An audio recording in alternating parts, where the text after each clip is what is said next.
News one और मैं हूं सना करीम और मैं हूं आपके साथ अनम जुल्फिकार। हेडलाइंस आपने जानी, बुलेटिन का आगाज करते हैं chairman NAB justice retired Javed Iqbal की अहम खबर के साथ। चेयरमैन नैब का कहना है कि मैंने अपने 4 साल दौर में पूरी ईमानदारी से काम किया है। 4 साल में 1270 रेफरेंस एहतसाब अदालतों में दायर कराए। रेफरेंसेस का फैसला करना एहतसाब अदालतों का काम है। रेफरेंसेस का फैसला करना मेरे इख्तियार में होता तो कभी भी साल ना लगते। मैंने अपने 4 साल के ये जो अरसा गुजरा, अल्लाह ताला को हाजिर नाजिर जान के पूरी कोशिश की, और वो इस वजह से कि करप्शन ने हमारे मुल्क को इतना बर्बाद किया है कि 4 साल में 1270 रेफरेंसेज मुख्तलिफ अदालतों में दाखिल हुए। नैब के एक केस का इख्तिताम उस वक्त हो जाता है जब आप रेफरेंस को मुतलका अदालत में भिजवा देते हैं। नैब के केसेस हैं, इनकी रेफरेंसेस का डिसाइड करना वो एहतसाब अदालत का काम है, वो नैब का काम नहीं है। अगर इन रेफरेंसेस को डिसाइड करना मेरे इख्तियार में होता तो मैं आप यकीन करें कि ये साल इसमें कभी न लगते। नैब का हिसाब किताब जो शख्स भी चेक करना चाहे वो आके बेशक चेक करे। इनडायरेक्ट रिकवरी भी मौजूद है और डायरेक्ट रिकवरी भी मौजूद है। और चाय की प्याली में तूफान लाने वालों को नहीं पता सारा हिसाब रखा हुआ है। कुछ लोग नैब की बुनियाद पर सियासत में जिंदा रहना चाहते हैं। उनकी सुबह नैब से शुरू होती है, शाम भी नैब से होती है। चेयरमैन नैब जावेद इकबाल ने खरी खरी सुना दी। कहते हैं तनकीद से पहले आपको पता होना चाहिए इसकी कानूनी हैसियत क्या है। नैब अफसरान पर इल्जाम लगाने वालों के पास सबूत हैं तो सामने लाएं। नैब को हुकूमत का हामी कहना जालिमाना तनकीद है। की प्याली में तूफान आया तो तूफान लाने वालों को ये इल्म नहीं था कि नैब ने एक पैसे का हिसाब रखा हुआ है, डायरेक्ट रिकवरी का भी और इनडायरेक्ट रिकवरी का भी। कुछ लोग सियासत में अपने आप को नैब की बुनियाद पर जिंदा रखना चाहते हैं और वो नैब की बुनियाद पर जिंदा है। उनकी सुबह नैब से शुरू होती है, उनकी शाम नैब पे खत्म होती है। उनकी उस वक्त जायज है जबकि सबसे पहले आपको ये इदराक हो कि आप किस मामले पे तनकीद करते हैं। आपकी इतनी नॉलेज होनी चाहिए, आपको पता होना चाहिए कि ये मामला है क्या, इसकी कानूनी पोजीशन क्या है। एक साहब ने बड़े दबंग तरीके से कहा कि नैब के कुछ अफसरान जो है वो रिश्वत लेते हैं, मेरे पास सबूत मौजूद है। मैं आज उनको आपकी तवज्जो से कहता हूँ कि वो सबूत के साथ आ जाएं। अगर मैं 48 घंटे में पूरी कार्रवाई न करूँ तो जो मर्जी है वो मेरे खिलाफ कार्रवाई। और यहाँ आपको बताएं, सुप्रीम कोर्ट ने नैब की कारकर्दगी पर सवालात उठा दिए। कराची रजिस्ट्री में अल हबीब कोऑपरेटिव हाउसिंग सोसाइटी के रिफाई प्लॉट्स पर कब्जा केस की समाअत के दौरान चीफ जस्टिस ने कहा, पार्क्स, मस्जिद, इराजी की अलॉटमेंट कैंसिल क्यों नहीं करते? रियासत क्या कर रही है? क्या रियासत लाचार हो चुकी है? नैब क्या कर रही है? 32 प्लॉटों का मामला 10 साल से चल रहा है, हुकूमत को कुछ फिक्र नहीं है। जस्टिस एजाजुल अहसन ने कहा कि नैब क्या आसमान से उतरा है? चीफ जस्टिस ने कहा, चेयरमैन नैब को कह देते हैं तफ्तीशी ऑफिसर के खिलाफ इंक्वायरी करें। सुप्रीम कोर्ट ने चेयरमैन नैब को इदारे की कारकर्दगी का जायजा लेने और रिपोर्ट पेश करने की हिदायत कर दी। सैकड़ों केसेस 10-10 साल से इल्तिवाक का शिकार हैं, कोई पेशरफ्त नहीं होती।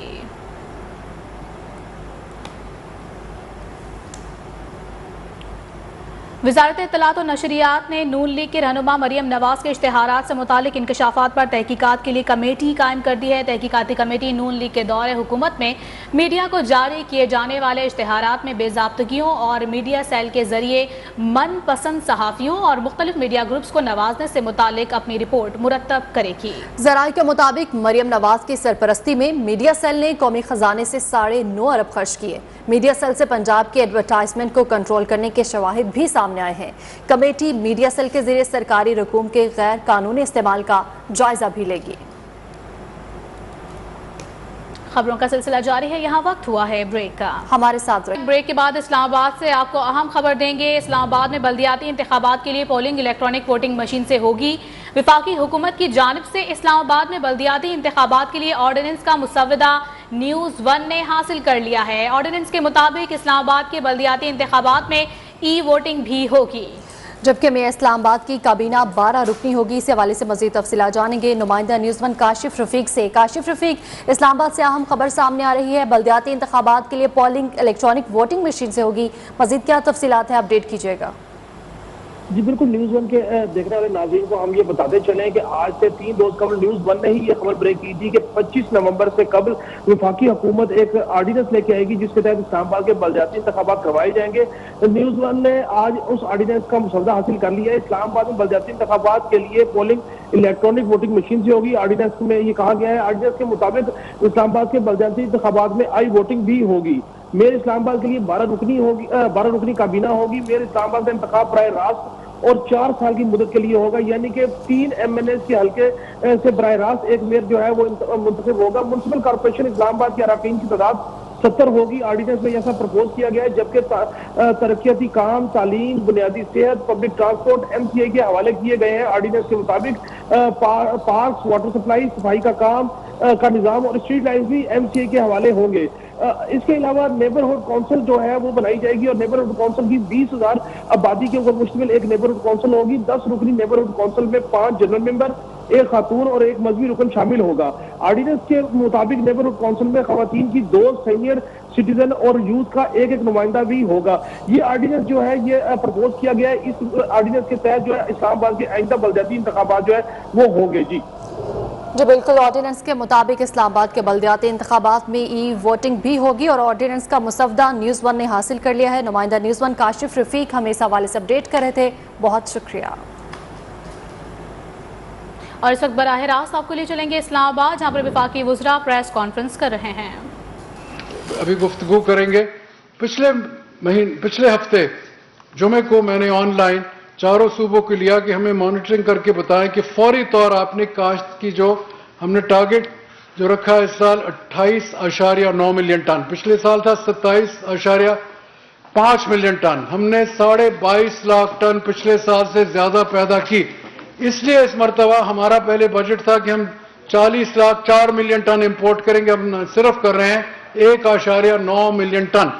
और आज तो इतनी ज्यादा बैनुल अक़वामी कीमत बढ़ गई है और जो हम 2 मिलियन के करीब इंपोर्ट करेंगे उसकी तकरीबन 700-750 मिलियन डॉलर की कीमत है। तो ये पाकिस्तान का हमने एक किस्म का मफाद है तमाम तर मुल्क का, जब हमने पैदावार रिकॉर्ड पैदावार की है।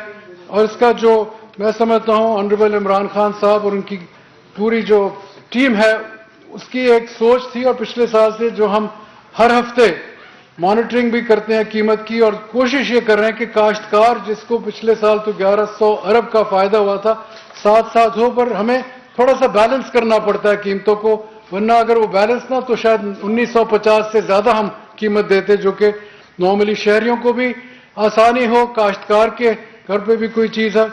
तो इन्हीं अल्फाज के साथ मैं चाहूंगा कि खुसरो साहब आपको फर्टिलाइजर के बारे में अपनी बात गुफ्तगू करेंगे। शुक्रिया जी। बिस्मिल्लाहिर्रहमानिर्रहीम। फर्टिलाइजर का तो मैं आपको एक दिखाऊंगा कि इस वक्त पाकिस्तान पीपल्स पार्टी जिसकी सिंध में हुकूमत है वो पाकिस्तान की आवाम के ऊपर महंगाई का बोझ कैसे डाल रही है। आपने पिछले साल भी देखा कि सिंध के अंदर गंदुम गायब हो गई।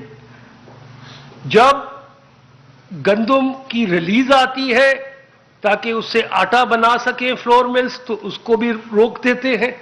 और यही वजह है कि आज कराची और हैदराबाद में गंदुम आटे की कीमत 1400 रुपए है, 1420 है, जबकि पंजाब में 11 है।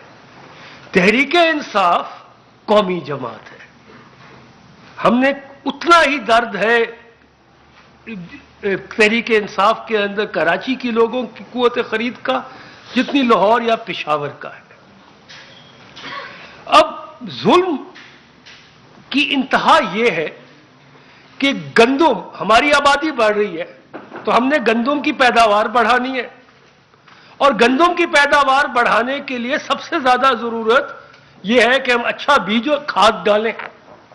तो आज हुकूमत पाकिस्तान क्या कर रही है, हमने फर्टिलाइजर पे IMF के साथ कोई नया टैक्स लगाने से इनकार कर दिया और वो हमारी बात मान गए। हम 300 रुपए पे गैस फर्टिलाइजर कंपनीज को दे रहे हैं, और आलमी महंगाई जिसके ऊपर इस हुकूमत के ऊपर आता है कि कीमतें बढ़ गई, आलमी महंगाई की वजह से तेल की कीमत बढ़ी हुई है, एडिबल ऑयल की। लेकिन जो मुल्क में पैदा हो रही है चीज, जिसको यूरिया कहते हैं, आज उसकी आलमी दुनिया में चाइना ने तो एक्सपोर्ट भी बैन कर दी है, 10,000 रुपए है, और हमारा फिक्स रेट है 1768। अब हो क्या रहा है, पिछले हफ्ते से अब आहिस्ता आहिस्ता ये कीमत 2400 पे जा पड़ी है किसान को, और आर्टिफिशियल शॉर्टेज क्रिएट की जा रही है। इसके दूरस्थ नताइज होते हैं। एक, इसकी गंदम की पैदावार पे बोझ आएगा, जिसकी वजह से फिर आटे की कीमत महंगी हो जाएगी, जिससे अर्बन और रूरल दोनों को इंपैक्ट आएगा। तो मैं आपसे ये शेयर करना चाहता हूं कि बदकिस्मती से, और ये भी एक वक्त है आपके तवासुत से, इस वक्त आज सुबह भी वजीर आजम की सरबराही में एक मीटिंग हुई, ये वाकई वक्त आ गया है कि हम सोचें कि वो जरूरी अजनास, चाहे वो गंदम, गन्ना। इस्लामाबाद में वफाकी वज़रा फ़खर इमाम, खुसरो बख्तियार और दीगर प्रेस कॉन्फ्रेंस कर रहे हैं। उन्होंने कहा कि मुल्क में गंदम का वाफिर ज़ख़ीरा मौजूद है, हम हर हफ्ते कीमत की मॉनिटरिंग भी करते हैं। वापिस आएंगे ब्रेक के बाद, हमारे साथ रहिए। Welcome back. यहाँ आपको बताएं कि महंगे तरीन पेट्रोल में मुनाफे का मार्जिन 6% करने के लिए मुल्क भर में पेट्रोल पंप्स की हड़ताल जारी है। शहरी पेट्रोल के लिए भटकते रहे, मामूलाते जिंदगी बुरी तरह से मुतासिर है। पंप्स खुलवाने के हुकूमती दावे धरे के धरे रह गए। शहरी कहते हैं हुकूमत पंप्स फौरी खुलवाए। एक तो महंगा, फिर नायाब भी कर दिया गया।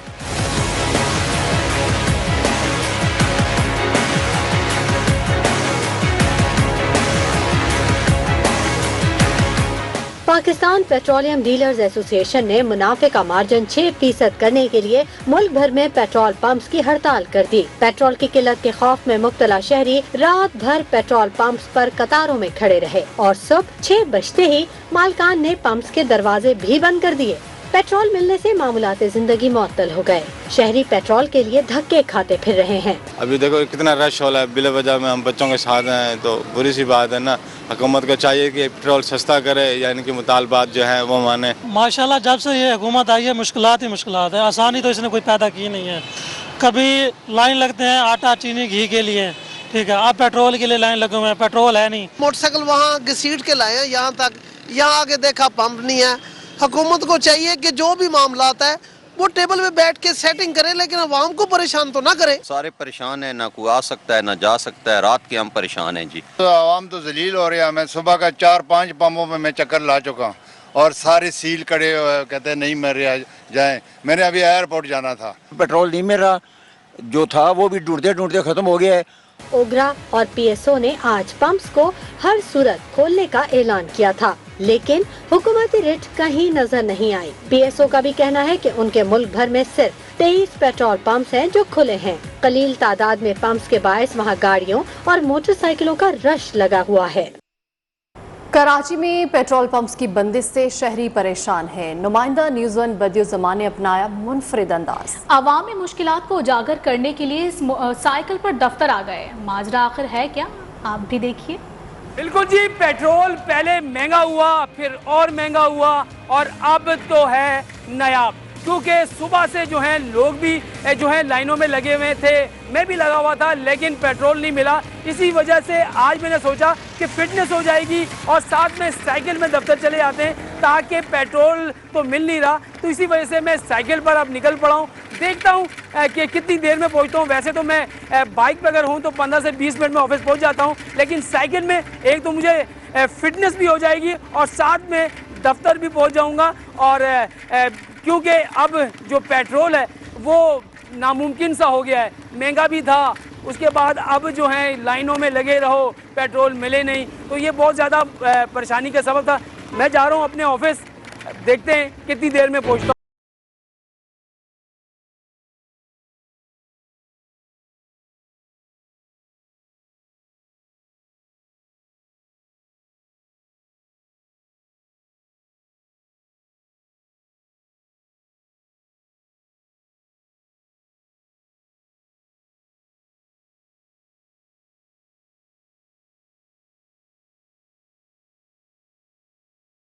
पेट्रोल नहीं था, साइकिल पे क्यों सफर कर रहे हैं? बस यार मुझसे बेहतर आप ही कि आपने साइकिल ले ली, कम से कम दफ्तर तो पहुंच गए। तो कितनी देर लगेगी और?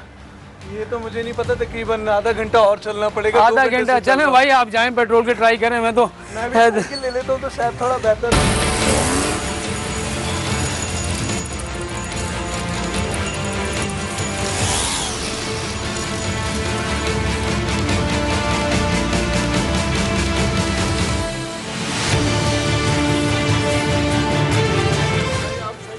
बस साइकिल पे आज पेट्रोल की लाइनें लगी हुई थी, लाइन में खड़ा था, नहीं मिला।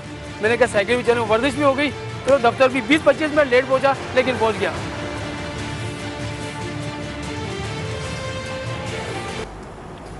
पेट्रोलियम डिवीजन ने पेट्रोलियम डीलर्स एसोसिएशन के इस मौक़िफ़ को मुस्तरद कर दिया है कि 1 साल से डीलर्स का मुनाफा नहीं बढ़ाया गया। तर्जुमान का कहना है कि डीलर्स मार्जिन में बाकायदगी से इजाफा किया जाता रहा है, जबकि रवा साल अप्रैल में भी मार्जिन में इजाफा किया गया। तर्जुमान का कहना है कि पंप्स नुमाइंदों से मुलाकात की गई, जिनको आगाह किया गया था कि डीलर्स मार्जिन में इजाफे की तजवीज़ ECC को भिजवा दी गई है।